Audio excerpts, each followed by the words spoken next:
Fried idli எப்படி பண்ணலான்னு பார்க்கலாம் வாங்க. அதுக்கு ஒரு பேனில் தேவையான அளவு எண்ணெய் ஊற்றி சூடு பண்ணிக்கலாம்.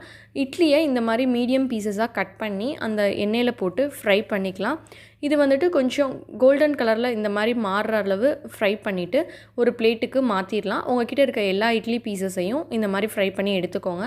திருப்பி அதே பேனில் ஒரு 2லேருந்து 3 பல் பூண்டு, அதை நான் பொடுசாக கட் பண்ணி வச்சுருக்கேன்.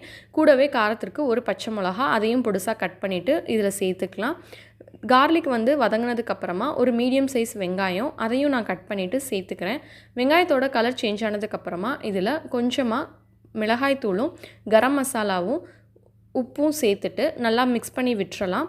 இப்போது இந்த மசாலா வந்து இந்த வெங்காயத்தோட நல்லா மிக்ஸ் ஆகணும். இந்த ஸ்டேஜில் கொஞ்சமாக தண்ணி சேர்த்துக்கலாம். தண்ணி சேர்த்துட்டு ஒரு நிமிஷத்துலேயே அது கொதிக்க ஆரம்பித்த உடனே நம்ம ஃப்ரை பண்ணி வச்சுருந்தோம் இல்லையா, அந்த இட்லி எல்லாத்தையுமே அதில் சேர்த்துட்டு இதை நல்லா மிக்ஸ் பண்ணி விட்டுருங்க. அந்த மசாலா ஃபுல்லாக இந்த இட்லியில் இறங்குற மாதிரி. கூடவே கொஞ்சமாக கொத்தமல்லி இலை தூவி நம்ம இதை ஆஃப் பண்ணிடலாம். அவ்வளோதான், ரொம்ப டேஸ்டியான ஃப்ரைட் இட்லி ரெடி ஆகிடுச்சு. நீங்களும் இதே மாதிரி பண்ணி பார்த்துட்டு எப்படி இருந்ததுன்னு மறக்காமல் கமெண்ட் பண்ணுங்கள். இந்த வீடியோ உங்களுக்கு பிடிச்சிருந்தது அப்படின்னா கீதீஸ் கிச்சனை சப்ஸ்கிரைப் பண்ணுங்கள். தேங்க்ஸ் ஃபார் வாட்சிங்.